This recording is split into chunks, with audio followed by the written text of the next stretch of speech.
memasuki sesi ke-6 untuk mata kuliah Manajemen Operasi. Topik yang akan kita bahas adalah salah satu pilar terpenting dalam perencanaan operasional, yaitu peramalan dan perencanaan permintaan atau forecasting dan demand planning. Kemampuan untuk memprediksi permintaan di masa depan secara akurat adalah kunci bagi perusahaan untuk bisa beroperasi secara efisien dan efektif.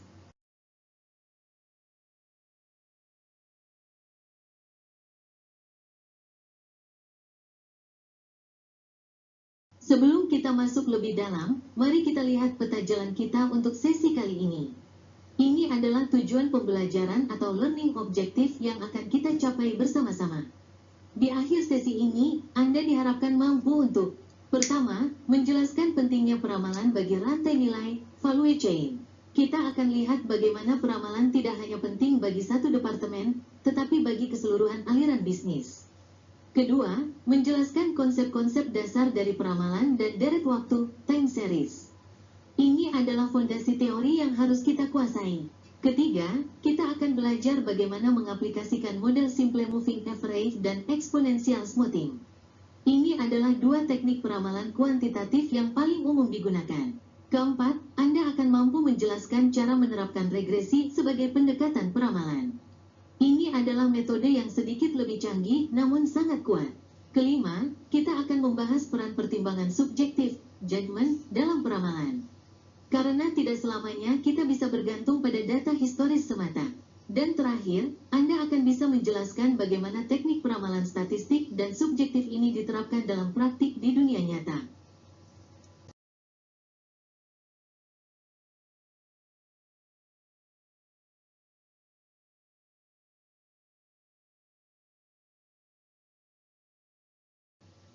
Sekarang, mari kita lihat bagaimana peramalan ini berdampak langsung pada area yang sangat vital, yaitu manajemen rantai pasok atau supply chain management. Poin kuncinya adalah, peramalan yang akurat akan menentukan tingkat persediaan, inventory levels, di seluruh rantai pasok. Jika ramalan kita terlalu tinggi, kita akan menumpuk barang yang tidak perlu, yang berarti biaya penyimpanan yang tinggi. Sebaliknya, jika ramalan kita terlalu rendah, kita akan kehabisan stok, kehilangan penjualan, dan mengecewakan pelanggan. Untuk mengatasi ini, muncullah konsep yang disebut pengisian ulang berkelanjutan atau continuous replenishment. Dalam sistem ini, pemasok, supplier, dan pelanggan, customer, berbagi data yang diperbarui secara terus-menerus. Pelanggan tidak perlu lagi membuat pesanan besar secara periodik, sebaliknya, data penjualan di tingkat retail langsung dikirim ke pemasok. Sistem ini biasanya dikelola oleh pemasok. Pemasoklah yang bertanggung jawab untuk memantau tingkat persediaan pelanggan dan mengirimkan produk saat dibutuhkan. Manfaatnya sangat besar, sistem ini mengurangi tingkat persediaan bagi perusahaan, retail, dan pada saat yang sama mempercepat pengiriman ke pelanggan akhir. Ada beberapa variasi dari continuous replenishment yang mungkin pernah Anda dengar. Quick Response sering digunakan di industri fashion. JIT, Just in Time, dipopulerkan di industri manufaktur, terutama otomotif. VMI, Vendor Managed Inventory, di mana vendor atau pemasok sepenuhnya mengelola persediaan di lokasi pelanggan. Stockless Inventory, tingkat yang lebih ekstrim di mana pelanggan berusaha untuk tidak menyimpan persediaan sama sekali. Semua variasi ini bergantung pada satu hal, aliran informasi yang cepat dan peramalan yang akurat untuk menjaga agar rantai pasok tetap ramping dan responsif.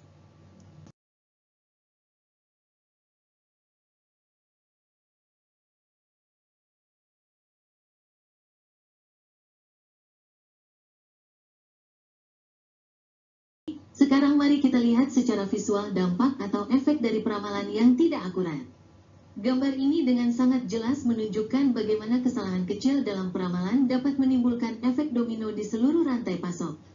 Mari kita ikuti alur panah merah, dimulai dari distributor di tengah yang membuat ramalan. Skenario pertama, terjadi over forecast atau peramalan yang terlalu tinggi. Sinyal yang salah ini dikirim ke produsen, yang kemudian akan melakukan overproduction, kelebihan produksi, yang berujung pada excess inventory, kelebihan persediaan. Akibatnya, seperti yang bisa kita lihat di kotak biru, ini akan menyebabkan kerusakan, pemborosan, keusangan produk, dan biaya persediaan yang tinggi, spoilage, waste, obsolescence, high inventory cost. Skenario kedua, terjadi under forecast atau peramalan yang terlalu rendah. Sinyal ini juga dikirim ke produsen, yang akan merespons dengan under production, kekurangan produksi, sehingga terjadi inventory shortages, kekurangan persediaan.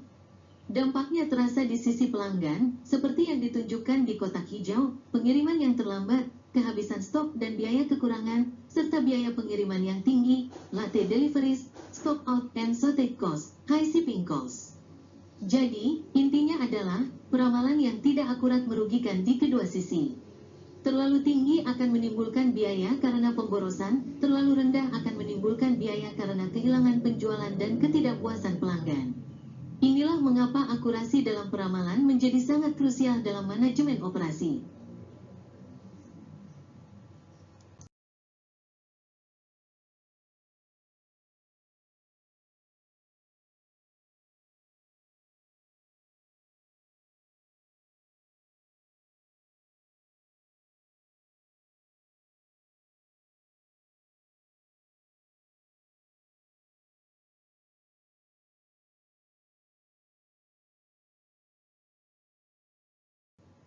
Selain dampaknya pada rantai pasok dan inventory, peramalan juga memiliki peran krusial di area fungsional lain dalam perusahaan. Mari kita lihat dua di antaranya. Pertama, dalam manajemen kualitas atau quality management. Meramalkan permintaan pelanggan secara akurat adalah kunci untuk menyediakan layanan berkualitas baik. Coba bayangkan, jika sebuah bank tidak bisa meramalkan jam-jam sibuk, maka akan terjadi antrian yang sangat panjang dan pelanggan akan merasa tidak puas. Jika sebuah restoran tidak bisa meramalkan permintaan untuk menu tertentu, mereka akan kehabisan bahan baku dan mengecewakan pelanggan. Jadi, kualitas layanan seringkali bergantung pada seberapa baik kita bisa mengantisipasi kebutuhan pelanggan, dan itu adalah tugas dari peramalan. Kedua, dalam perencanaan strategis atau strategic planning. Perencanaan strategis yang sukses membutuhkan ramalan yang akurat tentang produk dan pasar di masa depan. Ketika sebuah perusahaan memutuskan untuk membangun pabrik baru, meluncurkan produk baru, atau masuk ke pasar negara lain, keputusan-keputusan besar ini tidak dibuat berdasarkan tebakan. Mereka didasarkan pada ramalan jangka panjang, ramalan tentang pertumbuhan pasar, perubahan teknologi, dan tren konsumen. Kesalahan dalam ramalan strategis ini bisa berakibat fatal bagi kelangsungan hidup perusahaan.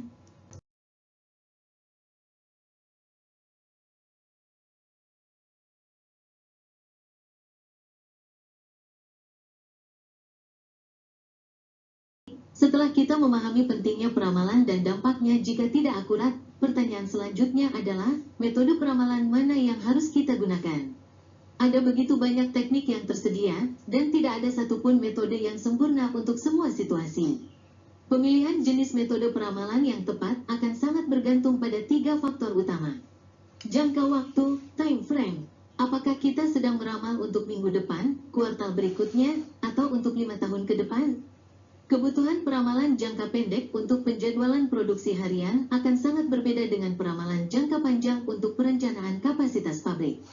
Metode yang sederhana seperti moving average mungkin cocok untuk jangka pendek, sementara metode yang lebih kompleks seperti regresi atau metode kualitatif lebih sesuai untuk jangka panjang. Perilaku permintaan, demand behavior. Bagaimana pola data permintaan kita di masa lalu? Apakah datanya cenderung stabil, menunjukkan tren naik atau turun yang jelas, atau memiliki pola musiman yang berulang setiap tahun? Metode yang kita pilih harus mampu menangkap pola dasar dari data tersebut. Kita tidak bisa menggunakan metode sederhana untuk data dengan pola yang kompleks. Penyebab perilaku, causes of behavior. Apakah kita hanya ingin memproyeksikan pola masa lalu ke masa depan, atau kita bisa mengidentifikasi faktor-faktor yang menyebabkan permintaan itu terjadi? Jika kita hanya memiliki data historis permintaan, kita menggunakan model deret waktu, time series. Namun, jika kita tahu bahwa permintaan dipengaruhi oleh hal-hal seperti harga, biaya iklan, atau aktivitas pesaing, kita bisa menggunakan model kausal atau asosiatif seperti regresi untuk mendapatkan ramalan yang lebih akurat. Jadi, sebelum memilih sebuah formula atau perangkat lunak, langkah pertama yang harus dilakukan seorang manajer operasi adalah menganalisis ketiga faktor ini untuk memahami karakteristik masalah peramalan yang sedang dihadapinya.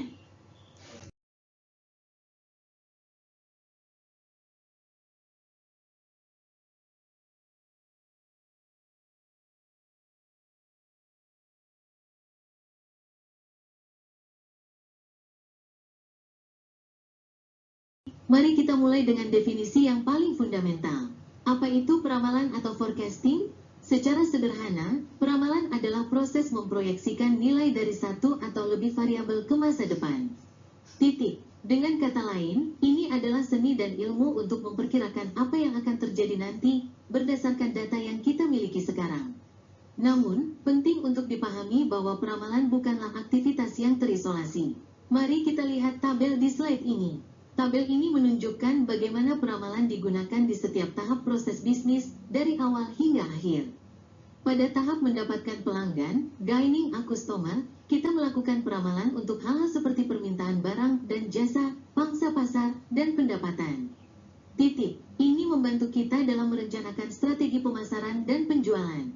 Selanjutnya, di tahap inti yaitu penciptaan nilai, value creation, peramalan menjadi sangat operasional. Kita meramalkan kebutuhan produksi, tingkat kegagalan peralatan, dan bahkan kinerja pemasok. Titik. Ini semua penting untuk memastikan proses produksi berjalan lancar. Dan terakhir, bahkan setelah produk terjual, pada tahap mempertahankan pelanggan, keeping the customer, peramalan masih sangat dibutuhkan. Kita perlu meramalkan volume panggilan di call center, permintaan untuk perbaikan di lapangan, dan tren klaim garansi. Titik. Ini untuk memastikan kita dapat memberikan layanan purna jual yang memuaskan. Jadi, seperti yang bisa Anda lihat, peramalan adalah benang merah yang menghubungkan seluruh aktivitas dalam perusahaan untuk memastikan semuanya berjalan sinkron dan efisien.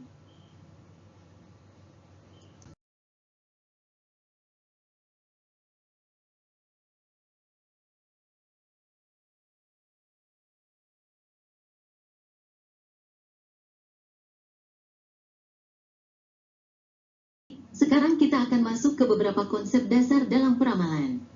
Konsep pertama yang sangat penting adalah cakrawala perencanaan atau planning horizon. Sederhananya, planning horizon adalah rentang waktu ke depan yang menjadi dasar dari sebuah peramalan. Titik. Tergantung pada jenis keputusan yang akan kita ambil, cakrawala ini kita bagi menjadi 3 kategori utama. Pertama, peramalan jangka panjang yang rentangnya bisa 1 hingga 10 tahun.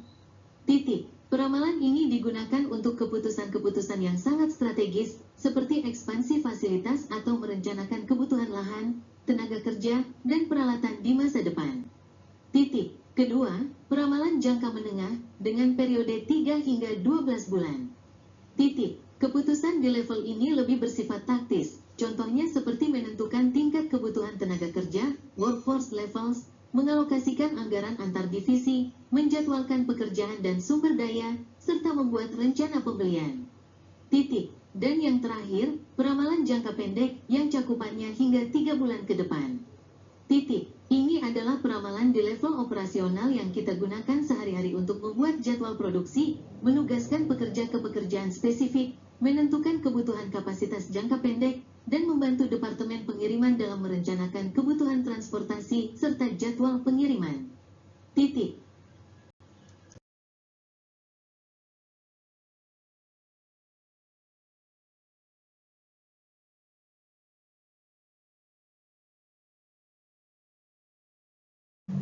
Melanjutkan konsep dasar sebelumnya, mari kita bahas satuan waktu peramalan atau time bucket.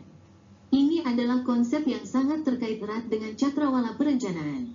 Jadi, apa itu time bucket? Definisinya adalah unit ukuran waktu yang digunakan dalam sebuah peramalan. Titik. Time bucket ini bisa sangat bervariasi. Bisa berupa tahun, kuartal, bulan, minggu, hari, jam, atau bahkan menit. Titik. Pemilihan time bucket ini sangat bergantung pada cakrawala perencanaannya. Sebagai contoh, untuk cakrawala perencanaan jangka panjang, seperti merencanakan pembangunan pabrik, sebuah perusahaan mungkin akan meramal dalam satuan waktu tahunan. Titik. Sebaliknya, untuk cakrawala perencanaan jangka pendek, seperti menjadwalkan produksi di lantai pabrik untuk besok, time bucket yang digunakan mungkin 1 jam atau bahkan kurang dari itu. Titik. Poin terpenting yang harus kita ingat adalah memilih panjang cakrawala perencanaan dan ukuran time bucket yang tepat untuk situasi yang tepat adalah bagian yang sangat penting dari proses peramalan. Titik. Kesalahan dalam menentukan ini akan membuat ramalan kita tidak relevan dan tidak dapat digunakan untuk pengambilan keputusan.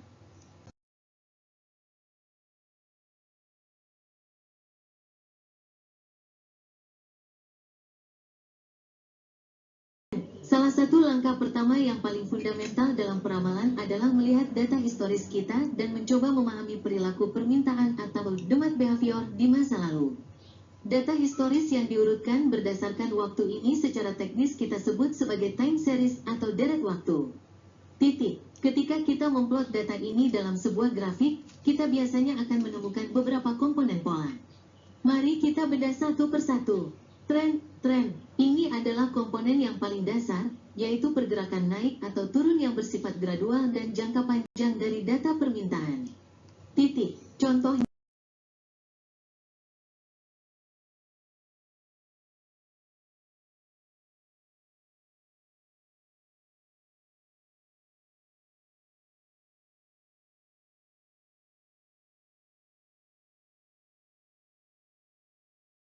penjualan smartphone selama 15 tahun terakhir menunjukkan tren naik yang jelas. Sebaliknya, penjualan telepon rumah menunjukkan tren turun. Tren ini menunjukkan arah umum dari permintaan. Pola musiman, seasonal pattern. Ini adalah pergerakan naik turun yang berulang yang terjadi secara periodik. Titik. Kunci di sini adalah periodik dan dapat diprediksi dalam jangka waktu yang relatif pendek, misalnya dalam setahun, sebulan, atau seminggu. Contoh klasiknya adalah penjualan es krim yang selalu memuncak di musim panas dan menurun di musim dingin, atau penjualan tiket pesawat yang naik drastis saat musim liburan. Siklus, cycle, ini juga merupakan pergerakan naik turun yang berulang, namun perbedaannya dengan pola musiman terletak pada durasinya. Siklus terjadi dalam periode waktu yang sangat panjang, seringkali berlangsung beberapa tahun. Titik. Pola ini biasanya dipengaruhi oleh faktor-faktor ekonomi makro, seperti siklus bisnis resesi dan ekspansi. Contohnya adalah permintaan untuk perumahan baru atau mobil, yang cenderung mengikuti siklus ekonomi secara keseluruhan. Variasi acak, random variations. Setelah kita mengidentifikasi tren, pola musiman, dan siklus, akan selalu ada sisa pergerakan data yang tidak bisa dijelaskan. Inilah yang kita sebut variasi acak atau noise. Ini adalah pergerakan dalam permintaan yang tidak mengikuti pola apapun dan sifatnya tidak dapat diprediksi. Titik. Variasi ini disebabkan oleh banyak faktor kecil yang tidak terduga. Memahami keempat komponen ini sangatlah krusial, karena metode peramalan yang akan kita pilih nantinya harus mampu menangkap pola-pola yang ada di dalam data kita. Slide ini memberikan kita definisi formal untuk pola-pola data yang telah kita lihat secara visual sebelumnya. Mari kita bedah istilah-istilah kunci ini satu persatu. Pertama, definisi dasar, deret waktu atau time series adalah sekumpulan observasi yang diukur pada titik-titik waktu yang berurutan atau selama periode waktu yang berurutan. Titik. Sederhananya, ini adalah data historis Anda yang diurutkan secara kronologis. Tren adalah pola dasar pertumbuhan atau penurunan dalam sebuah deret waktu. Titik. Ini adalah arah pergerakan jangka panjang dari data Anda. Pola musiman atau seasonal pattern dicirikan oleh periode naik turun yang dapat diulang dalam jangka waktu yang pendek. Titik. Kunci di sini adalah dapat diulang dan jangka pendek seperti pola penjualan mingguan atau tahunan. Pola siklus atau cyclical pattern adalah pola reguler dalam rangkaian data yang terjadi dalam periode waktu yang panjang. Titik. Ini yang membedakannya dari pola musiman. Siklus biasanya berlangsung selama beberapa tahun dan seringkali terkait dengan kondisi ekonomi makro. Variasi acak, yang terkadang disebut noise, adalah deviasi yang tidak dapat dijelaskan dari suatu deret waktu dari pola yang dapat diprediksi seperti tren, musiman, atau siklus.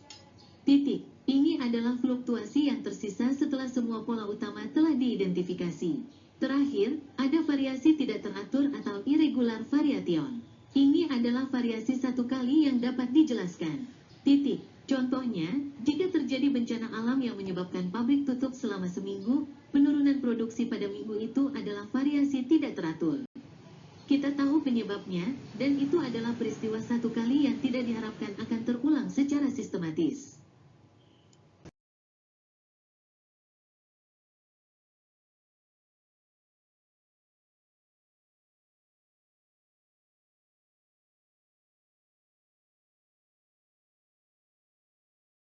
Kita membuat sebuah peramalan, bagaimana kita tahu seberapa bagus ramalan tersebut?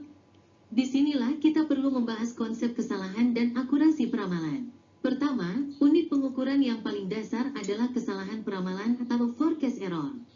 Ini adalah selisih sederhana antara nilai observasi aktual dari deret waktu, kita sebut A garis bawah T, dengan nilai yang kita ramalkan, kita sebut F garis bawah T. Rumusnya adalah A garis bawah T, F garis bawah T, titik. Jika hasilnya positif, berarti ramalan kita terlalu rendah. Jika negatif, ramalan kita terlalu tinggi. Namun, mengukur kesalahan untuk satu periode saja tidak cukup. Kita perlu mengukur performa model secara keseluruhan selama beberapa periode. Untuk itu, kita menggunakan beberapa metrik agregat. Mean Square Error, MSE, dihitung dengan mengkuadratkan setiap kesalahan peramalan individu, lalu merata-ratakan hasilnya selama seluruh periode data, T. Rumus MSE adalah jumlah dari kuadrat selisih aktual dan ramalan dibagi dengan jumlah periode. Titik. Keuntungan utama MSE adalah ia memberikan hukuman yang lebih besar untuk kesalahan yang besar karena efek pengkuadratan. Mean Absolute Deviation, MED. Ini adalah rata-rata dari jumlah deviasi absolut untuk semua kesalahan peramalan.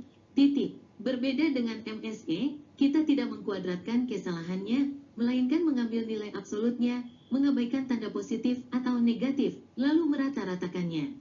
Titik. MED memberikan kita gambaran rata-rata seberapa jauh ramalan kita meleset dalam unit yang sama dengan data aslinya, sehingga lebih mudah diinterpretasikan.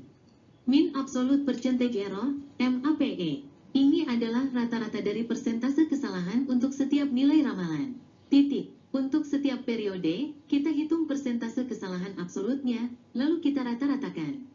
Titik. Keunggulan besar MAPE adalah karena hasilnya dalam bentuk persentase, ini memungkinkan kita untuk membandingkan akurasi peramalan antara produk atau data yang memiliki skala yang sangat berbeda. Ketiga metrik ini adalah alat vital bagi seorang peramal untuk mengevaluasi dan membandingkan berbagai model peramalan dan memilih mana yang paling akurat untuk situasi tertentu.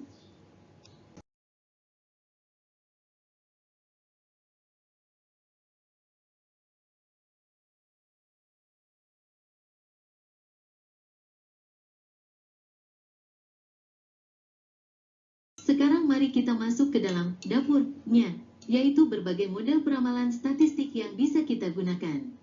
Asumsi dasar dari semua model peramalan statistik adalah bahwa masa depan merupakan ekstrapolasi dari masa lalu.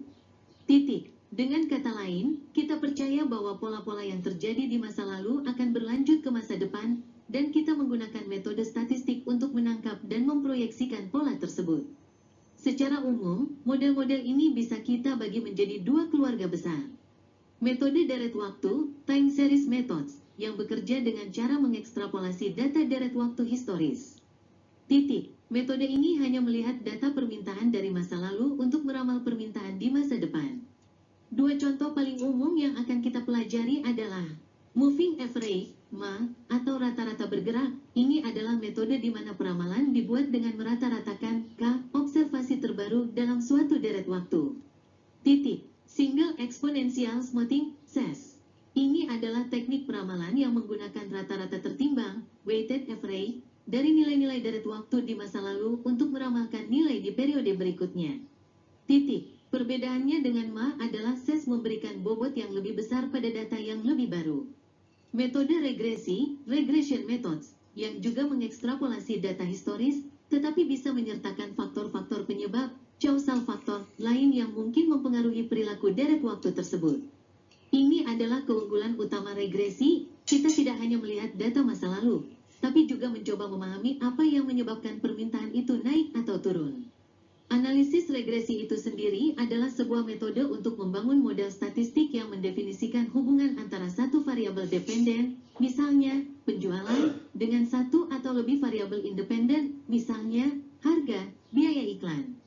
Jika kita menggunakan lebih dari satu variabel independen, modelnya disebut model regresi linear berganda atau multiple linear regression model. Titik.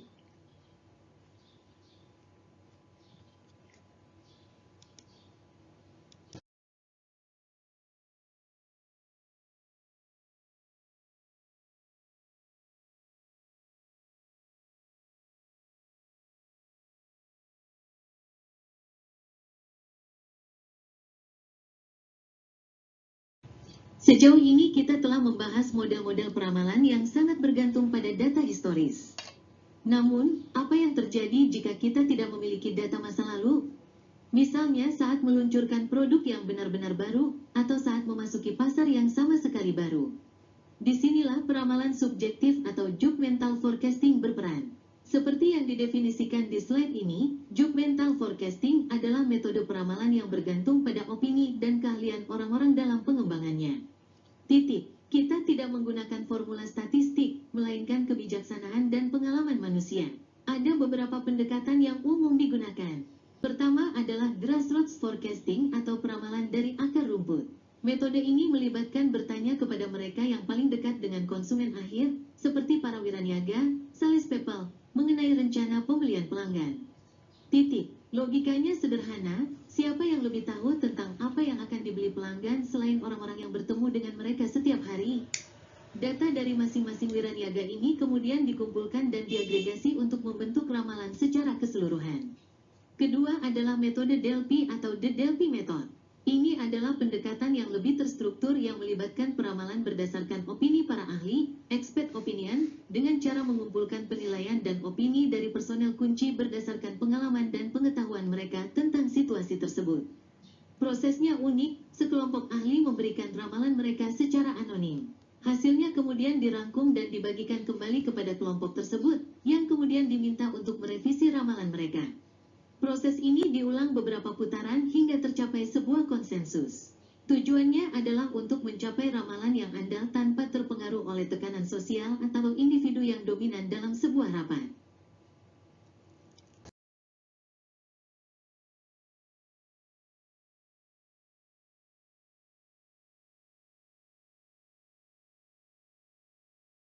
Setelah kita membahas berbagai model, baik yang statistik maupun subjektif, sekarang mari kita satukan semuanya dan bicara tentang peramalan dalam praktik, forecasting in practice.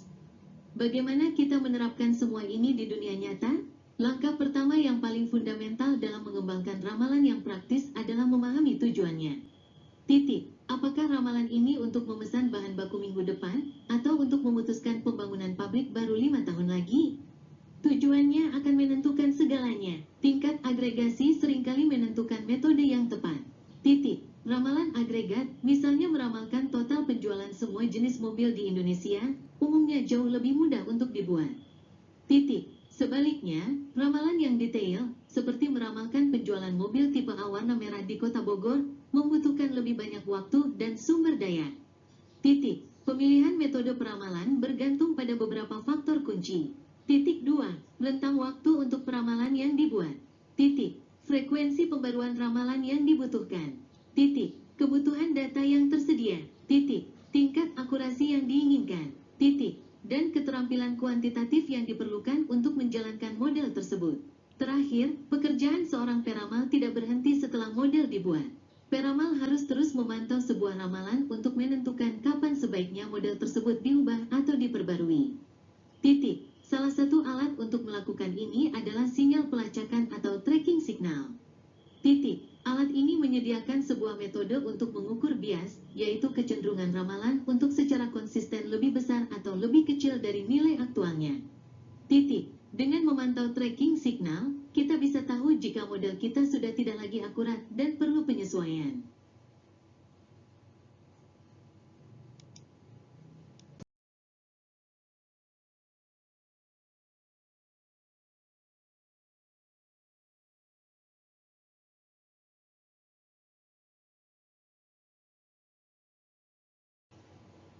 Sebagai rangkuman dari semua yang telah kita diskusikan, kita bisa mengelompokkan metode peramalan ke dalam 3 kategori besar. Pertama, deret waktu atau time series. Ini adalah keluarga besar teknik statistik yang menggunakan data permintaan historis untuk memprediksi permintaan di masa depan. Asumsinya sederhana, pola di masa lalu akan berlanjut ke masa depan. Contoh yang sudah kita singgung adalah moving average dan exponential smoothing. Kedua, metode regresi atau regression methods. Metode ini selangkah lebih maju dari time series.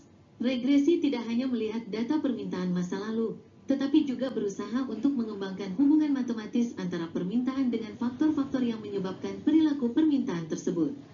Misalnya, Misalnya, bagaimana harga, biaya promosi, atau bahkan cuaca mempengaruhi penjualan. Ketiga, kualitatif atau kualitatif.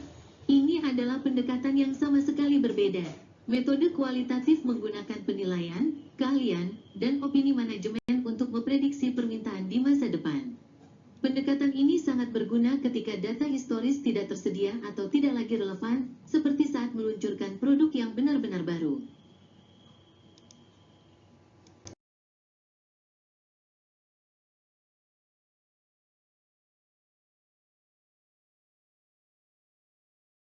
Setelah kita mendalami berbagai metode kuantitatif yang sangat bergantung pada data dan formula, sekarang kita akan beralih ke pendekatan yang sama sekali berbeda, yaitu metode kualitatif atau yang sering juga disebut judgmental forecasting. Kapan kita menggunakan metode ini? Metode kualitatif menjadi sangat berharga ketika data historis tidak tersedia, tidak lengkap, atau tidak lagi relevan. Bayangkan Anda ingin meluncurkan produk yang benar-benar inovatif, atau saat terjadi perubahan pasar yang drastis seperti pandemi, data masa lalu mungkin tidak lagi bisa diandalkan. Disinilah kita beralih dari angka ke manusia. Seperti yang disebutkan di slide, berbagai departemen seperti manajemen, pemasaran, bagian pembelian, dan rekayasa adalah sumber-sumber internal untuk ramalan kualitatif. Kita mengumpulkan wawasan dan opini dari orang-orang yang memiliki pengalaman dan pemahaman mendalam tentang pasar, pelanggan, dan teknologi. Salah satu teknik yang paling terkenal dalam metode kualitatif adalah metode Delphi. Ini bukan sekadar rapat biasa. Metode Delphi adalah proses yang terstruktur untuk memperoleh ramalan dari para ahli, terutama mengenai kemajuan teknologi atau tren jangka panjang. Prosesnya melibatkan pengumpulan opini secara anonim dalam beberapa putaran, memberikan umpan balik kepada para ahli, dan membiarkan mereka merevisi ramalan mereka hingga tercapai sebuah konsensus. Tujuannya adalah untuk mendapatkan ramalan yang mendalam tanpa terpengaruh oleh tekanan kelompok atau individu yang dominan.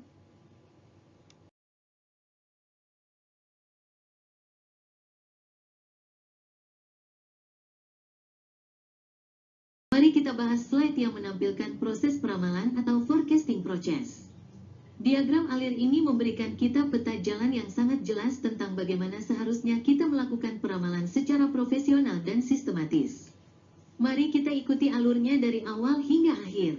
Langkah 1, identifikasi tujuan peramalan. Semua dimulai dari sini. Kita harus tahu untuk apa ramalan ini dibuat, apakah untuk memesan bahan baku, menjadwalkan tenaga kerja, atau merencanakan ekspansi pabrik. Langkah 2, kumpulkan data historis. Setelah tujuan jelas, kita kumpulkan data yang relevan dari masa lalu. Langkah 3, plot data dan identifikasi pola. Data mentah harus divisualisasikan. Dengan membuat grafik, kita bisa melihat pola dasarnya, apakah ada tren, musiman, atau siklus. Langkah 4, pilih model peramalan yang tepat. Berdasarkan pola yang teridentifikasi, kita pilih senjata yang paling sesuai. Apakah itu moving average, eksponensial smoothing, atau regresi? Langkah 5 dan 6, buat ramalan dan periksa akurasinya. Kita gunakan model tersebut untuk menghitung ramalan pada data historis, lalu segera kita periksa akurasinya menggunakan metrik seperti MET atau MAPE untuk melihat seberapa baik model tersebut bekerja. Langkah 7, titik keputusan. Di sini kita bertanya, apakah akurasi ramalan ini bisa diterima?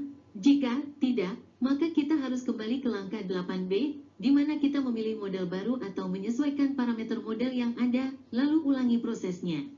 Ini adalah siklus perbaikan. Jika, akurasinya sudah memadai, kita lanjut ke langkah 8A, yaitu membuat ramalan untuk periode masa depan yang kita butuhkan. Langkah 9, sesuaikan ramalan. Ramalan kuantitatif bukanlah hasil akhir. Seringkali kita perlu menyesuaikannya berdasarkan informasi kualitatif tambahan atau wawasan dari para ahli. Langkah 10, pantau hasil. Proses tidak berhenti di sini. Kita harus terus memantau hasil ramalan, membandingkannya dengan data aktual yang masuk, dan terus mengukur akurasinya. Intinya, peramalan yang efektif bukanlah aktivitas satu kali, melainkan sebuah siklus yang dinamis dan berkelanjutan untuk memastikan keputusan bisnis kita didasarkan pada prediksi terbaik yang bisa kita buat. Mari Mari kita fokus pada keluarga metode peramalan kuantitatif yang pertama dan paling umum digunakan, yaitu deret waktu atau time series. Apa filosofi dasar di balik semua metode time series? Asumsi utamanya adalah bahwa apa yang telah terjadi di masa lalu akan terus terjadi di masa depan. Dengan kata lain, kita percaya bahwa ada pola yang melekat dalam data historis kita, dan tugas kita adalah menemukan pola itu dan memproyeksikannya ke depan. Apa karakteristik kunci dari metode ini? Metode time series menghubungkan peramalan hanya dengan satu faktor, yaitu waktu. Ini adalah poin yang sangat penting. Kita tidak mencoba mencari tahu penyebab permintaan naik atau turun, kita hanya melihat pola permintaan dari waktu ke waktu. Inilah yang membedakannya dari metode regresi yang akan kita bahas nanti. Metode-metode yang termasuk dalam keluarga time series ini antara lain moving average atau rata-rata bergerak, exponential smoothing atau penghalusan eksponensial, dan linear trend line atau garis tren linear, yang pada dasarnya adalah bentuk sederhana dari regresi di mana variabel independennya hanyalah waktu.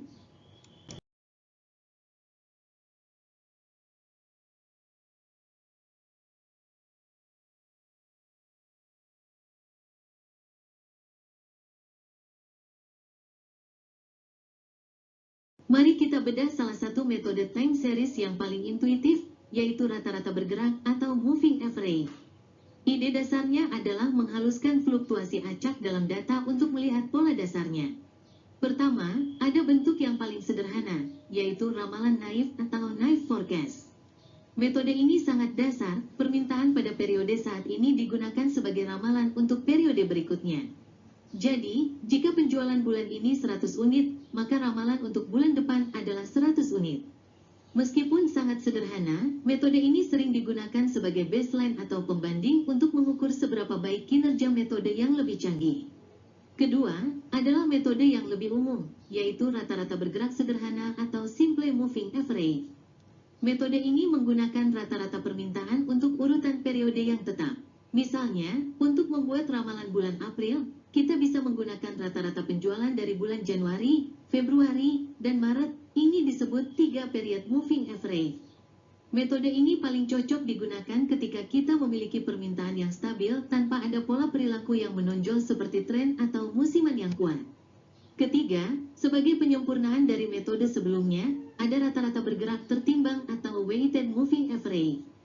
Logika di balik metode ini adalah bahwa data yang paling baru seharusnya lebih relevan untuk memprediksi masa depan daripada data yang sudah lama. Oleh karena itu, dalam metode ini, bobot, weight, yang berbeda diberikan pada data-data terbaru. Misalnya, untuk ramalan bulan April, kita bisa memberikan bobot 50% pada penjualan Maret tahun 30% pada Februari, dan 20% pada Januari. Ini memungkinkan ramalan kita menjadi lebih responsif terhadap perubahan-perubahan yang baru saja terjadi.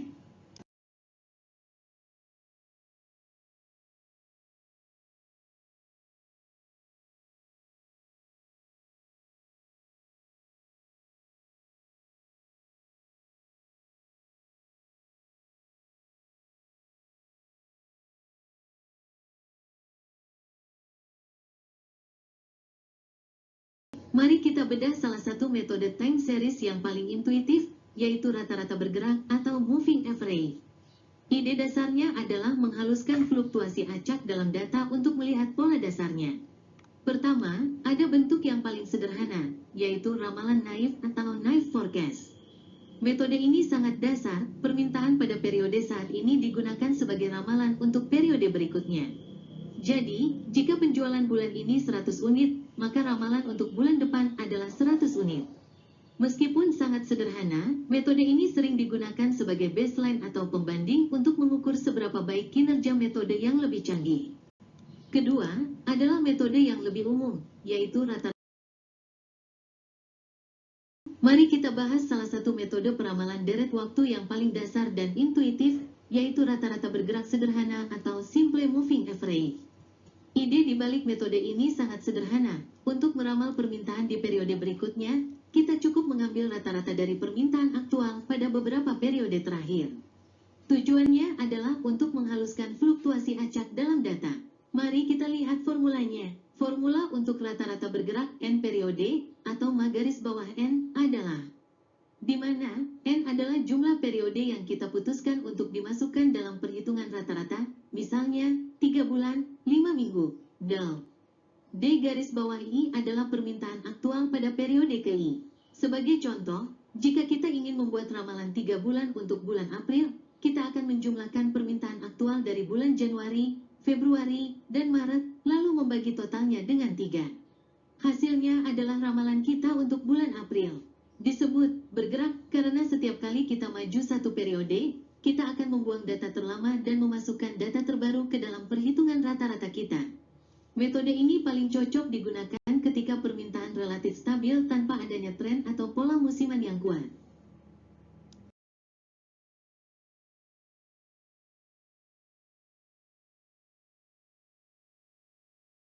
Kita lihat contoh konkret dari metode rata-rata bergerak sederhana 3 bulan atau 3 month simple moving average. Di hadapan Anda ada sebuah tabel yang berisi data historis pesanan per bulan dari Januari hingga Oktober. Metode ini disebut 3 bulan, karena untuk meramal 1 bulan ke depan, kita selalu menggunakan data aktual dari 3 bulan terakhir. Perhatikan kolom moving average. Ramalan pertama baru bisa kita buat untuk bulan April, karena kita butuh data lengkap dari Januari, Februari, dan Maret. Jadi, ramalan untuk April sebesar 103.3 adalah hasil rata-rata dari pesanan di 3 bulan tersebut. Sekarang, mari kita fokus pada contoh perhitungan di sisi kanan, yaitu bagaimana kita mendapatkan ramalan untuk bulan November. Untuk meramal bulan November, kita mengambil data aktual dari 3 bulan sebelumnya, Agustus, September, dan Oktober. Dari tabel, kita lihat data pesanannya adalah 130 untuk Agustus tahun 110 untuk September, dan 90 untuk Oktober. Sesuai formula, kita jumlahkan ketiga angka tersebut lalu kita bagi 3. Hasilnya adalah 110 pesanan. Jadi, ramalan kita untuk bulan November adalah 110 pesanan. Inilah yang dimaksud dengan bergerak atau moving.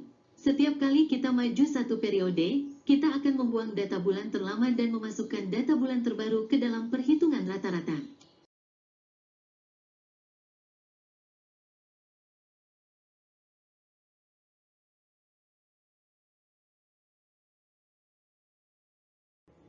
Kita lanjutkan dengan contoh berikutnya. Kali ini adalah rata-rata bergerak sederhana 5 bulan atau 5 month simple moving average. Prinsipnya sama persis dengan yang 3 bulan, perbedaannya hanyalah sekarang kita menggunakan data historis dari 5 bulan terakhir untuk membuat ramalan. Perhatikan tabel di sebelah kiri. Ramalan pertama baru bisa kita hitung untuk bulan Juni, karena kita memerlukan data penuh dari Januari hingga Mei. Mari kita fokus pada contoh perhitungan di sebelah kanan, yang menunjukkan cara kita meramal pesanan untuk bulan November. Sesuai dengan formula Ma garis bawah 5, kita mengambil data aktual dari 5 bulan terakhir, yaitu dari bulan Juni hingga Oktober.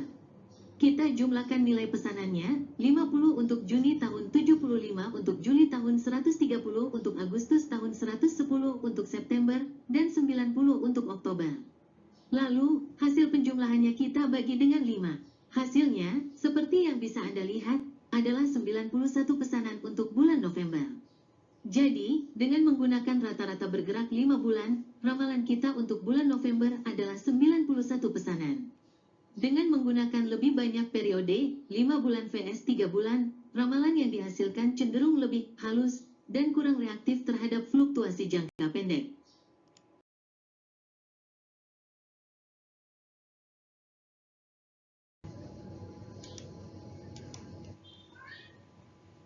Sekarang, mari kita visualisasikan apa yang dimaksud dengan efek penghalusan atau smoothing effects dari metode rata-rata bergerak ini.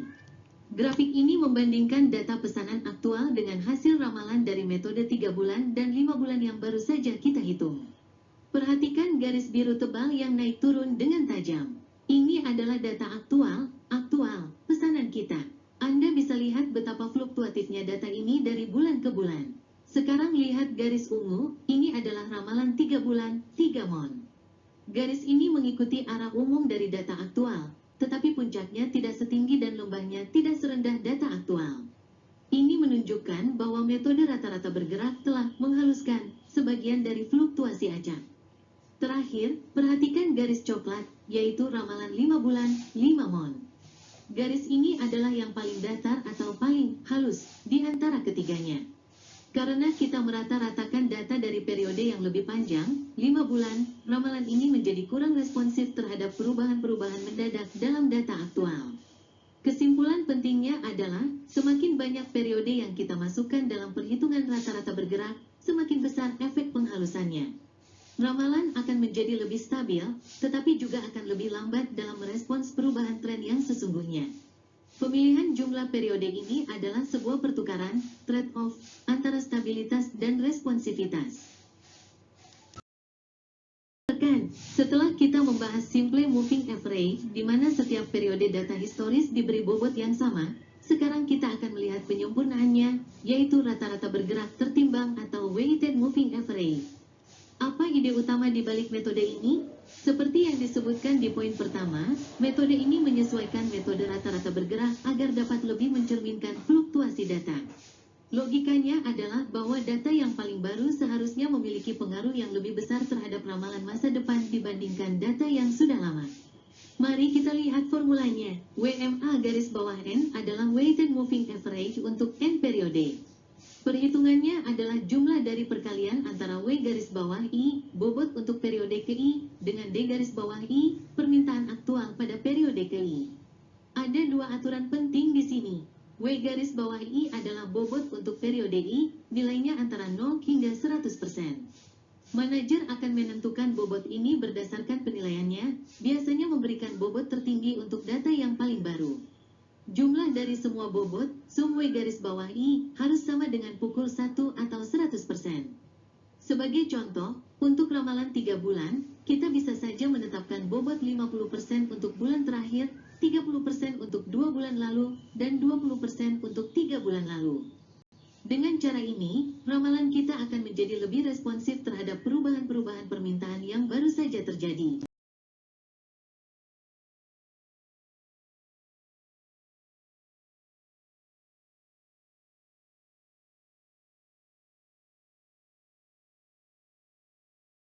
Setelah kita memahami konsepnya, mari kita lihat contoh rata-rata bergerak tertimbang atau Weighted Moving Average example ini. Di sini, kita ingin meramal pesanan untuk bulan November menggunakan data dari 3 bulan terakhir, Agustus, September, dan Oktober. Perhatikan kolom WIGHT. Inilah yang membedakan metode ini. Manajer telah memutuskan untuk memberikan bobot terbesar, yaitu 50%, pada data yang paling baru, yaitu bulan Oktober. Bulan September diberi bobot 33% dan bulan Agustus yang paling lama diberi bobot terkecil, yaitu 17%. Sekarang, mari kita ikuti perhitungannya. Sesuai dengan formula, kita kalikan permintaan setiap bulan dengan bobotnya masing-masing. Kita kalikan pukul 0.50 dengan 90, data Oktober, ditambah pukul 0.33, dikalikan 110, data September, ditambah pukul 0.17, dikalikan 130, data Agustus. Setelah kita jumlahkan semua hasil perkalian tersebut, kita mendapatkan hasil akhir 103.4 pesanan. Jadi, ramalan kita untuk bulan November dengan metode tertimbang ini adalah 103.4 pesanan. Ini menunjukkan bagaimana kita bisa membuat ramalan yang lebih responsif dengan memberikan penekanan lebih pada data-data terkini.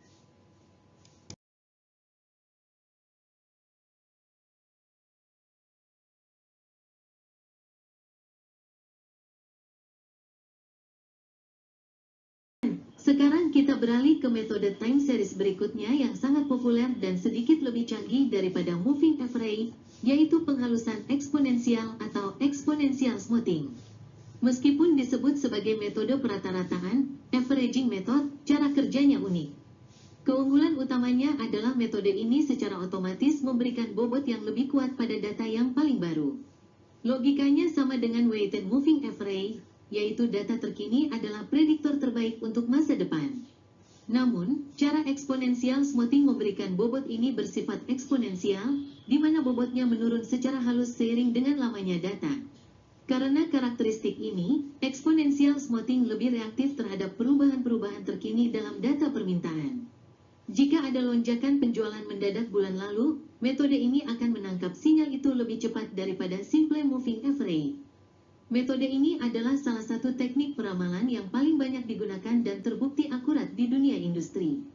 Banyak sekali perangkat lunak peramalan yang menggunakan exponential smoothing sebagai metode standarnya karena keseimbangannya yang baik antara kesederhanaan, kebutuhan data yang minimal, dan tingkat akurasi yang dihasilkannya.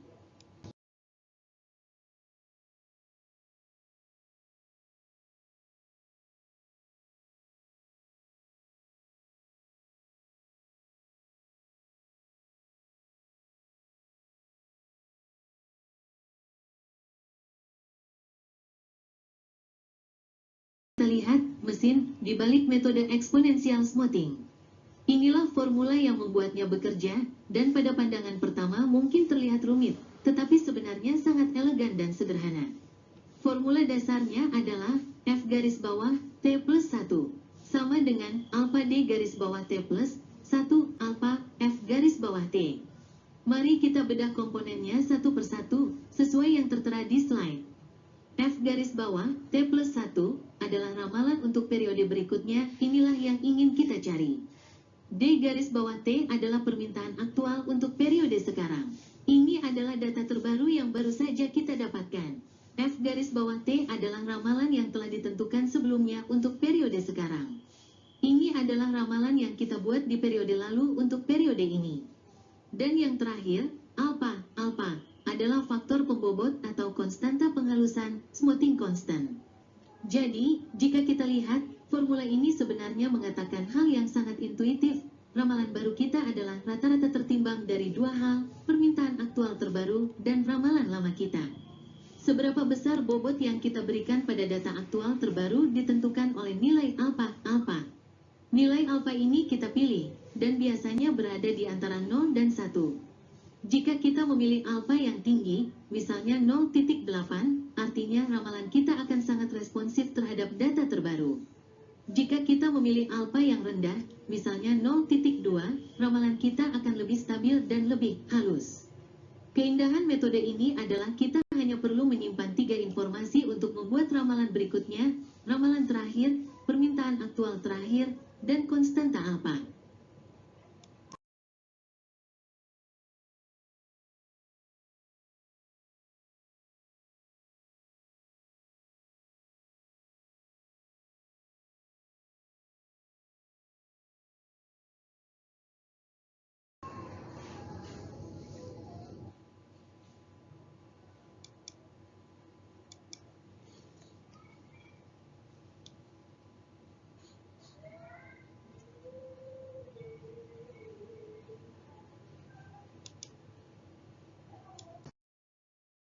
Setelah kita memahami teori dan efek dari konstanta alpha, mari kita lihat bagaimana penghalusan eksponensial atau exponential smoothing bekerja dalam sebuah contoh perhitungan dengan nilai alpha yang kita tetapkan sebesar pukul 0.30. Di sebelah kiri, kita memiliki data permintaan aktual selama 12 bulan. Di sebelah kanan adalah contoh perhitungannya. Mari kita ikuti langkah-langkahnya. Pertama, kita perlu memulai prosesnya. Untuk menghitung ramalan periode 2, F garis bawah 2, kita memerlukan ramalan periode 1, F garis bawah 1. Karena kita belum punya ramalan sebelumnya, cara yang umum adalah dengan mengasumsikan ramalan pertama sama dengan permintaan aktual pertama. Jadi kita anggap F garis bawah 1 sama dengan D garis bawah 1 sama dengan 37. Dengan memasukkannya ke dalam rumus, ramalan untuk bulan Februari, F garis bawah 2, adalah 37. Sekarang, untuk menghitung ramalan bulan Maret, F garis bawah 3, kita menggunakan data aktual bulan Februari, D garis bawah 2 sama dengan 40, dan ramalan yang baru saja kita hitung untuk Februari, F garis bawah 2 sama dengan 37. Perhitungannya adalah pukul 0.30 dikali 40 ditambah 0.70 dikali 37 yang menghasilkan 37.9. Proses ini terus berlanjut secara iteratif. Slide ini melompat ke contoh terakhir untuk menunjukkan bagaimana kita meramal periode ke-13, yaitu Januari tahun depan. Kita akan menggunakan data aktual bulan Desember, D garis bawah 12 sama dengan 54, dan ramalan untuk bulan Desember, F garis bawah 12, yang dalam kasus ini adalah 50.84.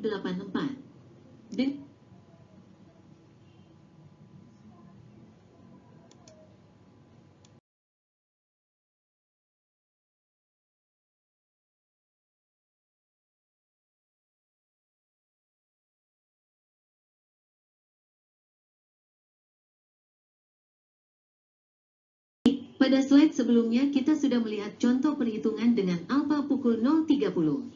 Sekarang, mari kita bandingkan secara langsung apa yang terjadi jika kita menggunakan nilai alfa yang berbeda. Di hadapan Anda adalah tabel yang sama, namun sekarang kita menambahkan satu kolom lagi untuk membandingkan hasil ramalan menggunakan alfa sebesar 0.3 dengan alfa sebesar 0.5. Kolom DMAND adalah data aktual kita. Kolom keempat adalah ramalan dengan alfa yang lebih rendah, yaitu 0.3. Kolom kelima adalah ramalan dengan alfa yang lebih tinggi, yaitu 0.5. Coba perhatikan, misalnya, pada bulan September, periode 9, terjadi lonjakan permintaan aktual menjadi 56. Lihat bagaimana ramalan untuk bulan Oktober merespons. Dengan alfa 0.5, ramalan melonjak menjadi 50.85. Sedangkan dengan alfa 0.3, kenaikannya lebih landai, hanya menjadi 47.81. Ini menunjukkan dengan jelas, alfa yang lebih tinggi membuat ramalan Anda lebih cepat mengikuti perubahan data aktual, baik naik maupun turun. Sebaliknya, alfa yang lebih rendah membuat ramalan Anda lebih stabil dan tidak terlalu terpengaruh oleh fluktuasi jangka pendek. Pertanyaannya, mana yang lebih baik? Jawabannya tergantung pada karakteristik data Anda. Jika data Anda sangat bergejolak, noisy, alfa yang rendah mungkin lebih baik. Jika Anda tahu ada perubahan tren yang nyata, alfa yang lebih tinggi akan membantu Anda menangkapnya lebih cepat.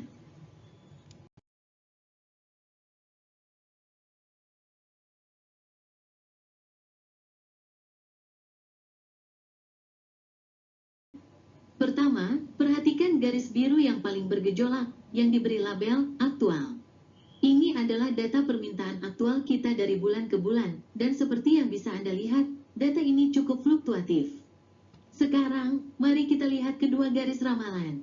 Garis yang berwarna coklat adalah ramalan yang dihasilkan dengan alfa sama dengan pukul 0.50. Anda bisa lihat bahwa garis ini lebih reaktif. Ia mencoba mengikuti pergerakan naik turun dari data aktual dengan lebih dekat. Sebaliknya, perhatikan garis yang berwarna magenta di bagian bawah. Ini adalah ramalan yang dihasilkan dengan alfa sama dengan pukul 0.30. Sangat jelas terlihat bahwa garis ini jauh lebih halus dan stabil. Garis ini tidak terlalu terpengaruh oleh lonjakan atau penurunan tajam yang terjadi pada data aktual. Kesimpulan visualnya sangat kuat, alfa yang lebih tinggi akan menghasilkan ramalan yang lebih responsif terhadap perubahan data terbaru, sementara alfa yang lebih rendah akan menghasilkan ramalan yang lebih stabil dan mulus. Pemilihan nilai alfa yang tepat adalah seni dan ilmu dalam peramalan yang menyeimbangkan antara stabilitas dan responsivitas.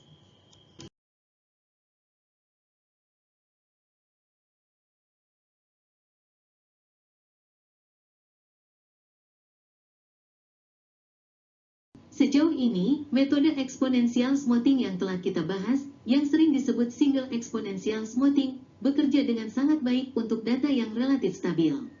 Namun, metode tersebut memiliki satu kelemahan besar, ia akan kesulitan dan cenderung tertinggal jika data kita memiliki tren yang jelas, entah itu tren naik atau turun. Untuk mengatasi masalah ini, kita menggunakan versi yang lebih canggih, yaitu penghalusan eksponensial yang disesuaikan atau adjusted exponential smoothing. Metode ini secara eksplisit memperhitungkan adanya tren. Mari kita lihat formulanya. Ada dua bagian di sini. Formula utama, AF garis bawah, T plus 1, sama dengan F garis bawah, T plus 1, plus T garis bawah, T plus 1. Ini sangat intuitif. Ramalan yang disesuaikan, AF garis bawah, T plus 1, adalah hasil dari ramalan eksponensial smoothing biasa, F garis bawah, T plus 1, ditambah dengan sebuah faktor tren, T garis bawah, T plus 1. Jadi kita meramal levelnya, lalu menambahkan estimasi tren di atasnya. Pertanyaannya, dari mana kita mendapatkan faktor tren tersebut? Disinilah formula kedua berperan, T garis bawah, T plus 1. Sama dengan beta, F garis bawah, T plus 1. F garis bawah T, plus 1, beta, T garis bawah T. Ini pada dasarnya adalah persamaan eksponensial smoothing lainnya, tetapi khusus untuk menghaluskan tren. Kita memiliki konstanta penghalusan baru, yaitu beta, yang nilainya juga antara 0 dan 1. Beta ini mengontrol seberapa responsif estimasi tren kita terhadap perubahan tren yang baru. T garis bawah T adalah faktor tren dari periode sebelumnya. Jadi, dengan metode ini, kita sebenarnya menjalankan dua proses penghalusan secara bersamaan, satu untuk level permintaan menggunakan alfa, dan satu lagi untuk tren permintaan menggunakan beta. Ini membuatnya menjadi alat yang jauh lebih kuat untuk meramal data yang menunjukkan pertumbuhan atau penurunan yang konsisten.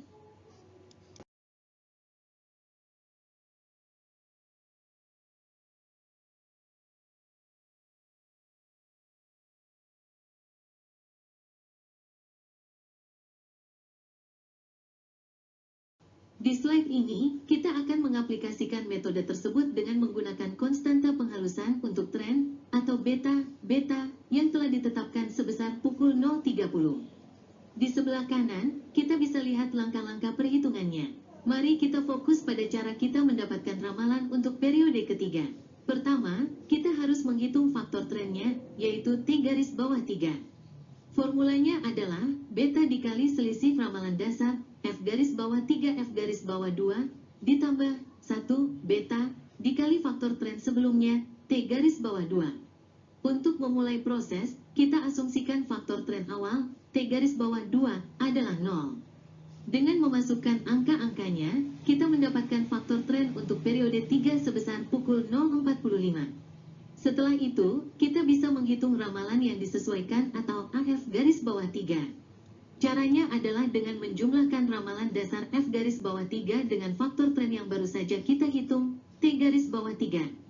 Hasilnya adalah 38.95. Proses ini terus berlanjut secara iteratif. Sekarang mari kita lompat ke contoh terakhir, yaitu bagaimana kita meramal untuk periode ke-13. Pertama, kita perbarui lagi faktor trennya menjadi T garis bawah 13 dengan menggunakan formula yang sama kita dapatkan hasilnya pukul 1.36. Maka, ramalan akhir yang disesuaikan untuk periode 13 atau AF garis bawah 13 adalah penjumlahan dari ramalan dasar F garis bawah 13 dengan faktor tren T garis bawah 13 yang memberikan kita hasil akhir 54.97. Jadi, dengan memasukkan komponen tren ke dalam perhitungan, ramalan kita untuk periode berikutnya menjadi 54.97. Ini menunjukkan bagaimana metode ini secara sistematis menyesuaikan ramalan untuk mengikuti arah pergerakan data jangka panjang.